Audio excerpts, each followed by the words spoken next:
Bienvenue sur Stop Victime. Cet espace s'adresse aux personnes victimes de violences, terrassées dans leur corps, anéanties chez elles. La violence, c'est la poisse. Mais bonne nouvelle, c'est possible aujourd'hui de n'en faire qu'un mauvais souvenir. Dans ce témoignage, sous la forme d'épisodes, nous retraçons la vie de victime de sa naissance jusqu'à sa guérison. Alors, suis-moi.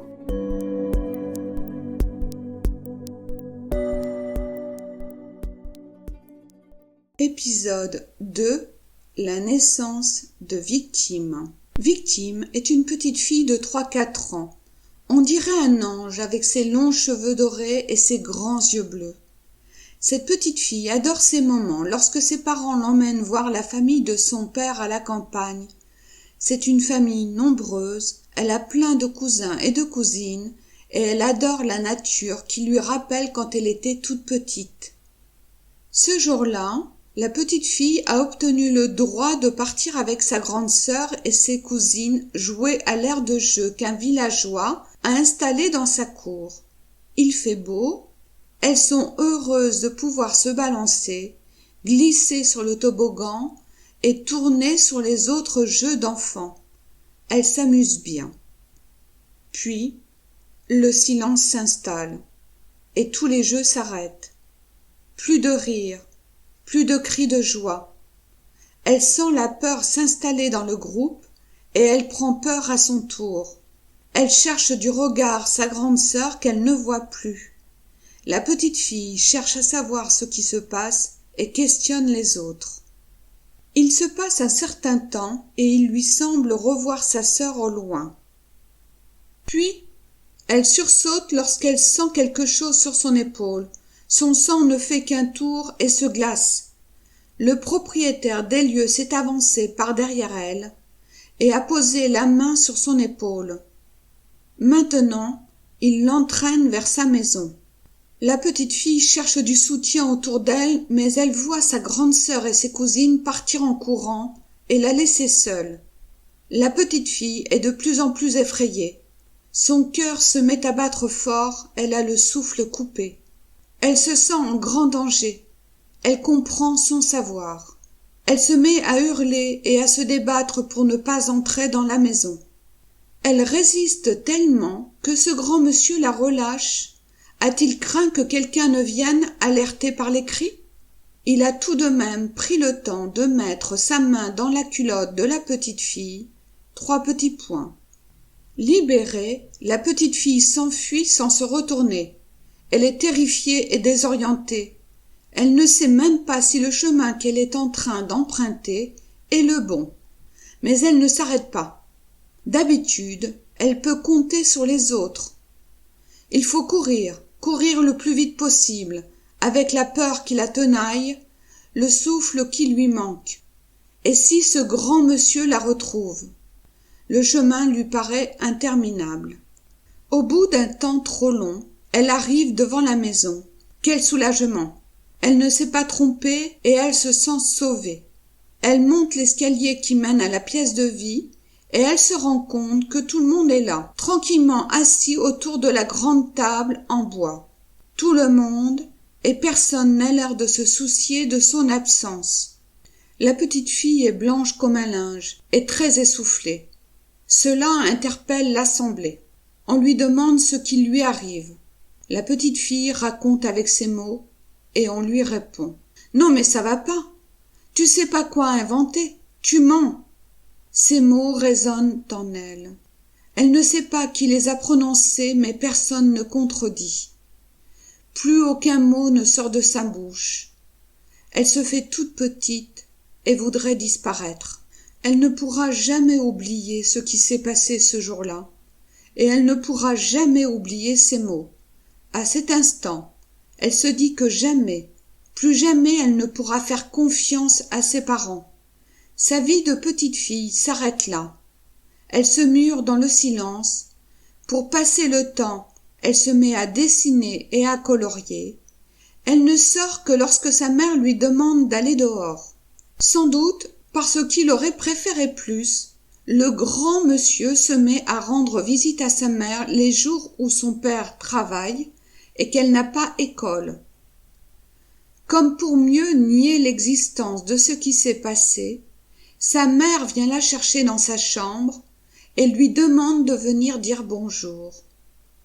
De mauvaise grâce, elle obéit à sa mère. Mais celui-ci ne se contente pas du bonjour et lui demande de venir s'asseoir sur ses genoux. Supplice. Sa mère laisse faire et même l'encourage. Comme si la double peine n'avait pas suffi, la petite fille, piégée, s'exécute. Elle sent quelque chose de dur et chaud derrière elle, elle se sent mal. Lorsqu'elle arrive à sortir de cette étreinte, elle sait que cela n'arrivera plus jamais.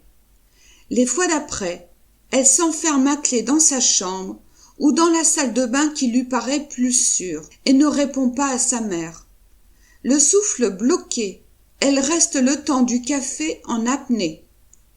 Elle fait des cauchemars toutes les nuits, devient somnambule, et un jour qu'elle fait de la trottinette dehors, une pulsion la pousse à se jeter sous le camion qui recule. Elle a voulu en finir. Victime est née. L'hospitalisation dure très longtemps. Le grand monsieur s'est lassé. À son retour à la maison, Victime constate qu'il ne vient plus. Adulte, Victime saisit le jour de l'enterrement de son oncle pour régler ses comptes. Après la messe, Victime prend son courage à deux mains et s'adresse à lui. Elle se présente, lui rappelle ce qu'il a fait lorsqu'elle était petite et lui demande de s'écarter du cortège. Une fois à l'écart, elle n'attend pas et le gifle de toutes ses forces. Elle s'y est préparée depuis l'annonce du décès de son oncle. Tous les jours, elle a visualisé ce geste. Il est offusqué, mais ne réagit pas. Elle pense que personne ne les a vus. Erreur. Beaucoup de femmes avaient les yeux rivés sur cet homme. Après ce geste, Victime se retourne et elle voit des femmes en pleurs. Elle ne sait pas trop quoi faire, mais elle va à leur rencontre. Une femme sort du groupe et s'approche d'elle. Elle se présente et dit qu'elle est sa fille. Ses yeux en disent long sur la souffrance vécue. Elle demande à Victime si elle peut témoigner. Elle sait qu'il y a prescription, mais elle a besoin que la justice reconnaisse. Victime se souvient que tout le monde la disait folle et qu'elle passait son temps dans les hôpitaux psychiatriques. 3 petits points. Victime témoigne. Récemment, lors d'une conversation, Victime apprendra que sa grande sœur se souvient d'un blackout ce jour-là, d'une odeur de chloroforme, et qu'elle se met à courir en suivant ses cousines. Victime comprend alors pourquoi sa sœur l'a abandonnée en la laissant seule avec cet homme. En livrant ce témoignage, Victime prend conscience du lien de cette agression sexuelle avec un événement survenu beaucoup plus tard quand elle-même est maman. Elle est avec ses 2 enfants dans une aire de jeu. Un SDF, sorti de nulle part, s'approche de sa petite fille et lui met la main sur l'épaule. Victime constate que l'aire de jeu s'est vidée. Les mamans sont parties avec leurs enfants, mais elle n'a pas vu venir ce SDF. Elle réussit à se lever du banc, mais reste là, figée, sans pouvoir avancer. Aucun son n'arrive à sortir. Elle reste là, plantée. Elle regarde la scène impuissante. Après ce qui lui paraît une éternité, le SDF libère enfin sa petite fille. Elle peut alors se remettre en mouvement. Elle prend ses 2 enfants et ils se mettent à courir vite jusqu'à la maison. Elle en fait des cauchemars plusieurs nuits de suite. Elle finit par en parler à son mari. Alors qu'elle avait besoin de soutien, celui-ci lui reproche de n'avoir rien pu faire pour ses enfants. Elle se culpabilise encore plus. Je termine aujourd'hui avec la naissance de Victime. Tu as vu comment elle peut prendre naissance en chacun de nous et commencer à entrevoir une partie des conséquences sur sa vie.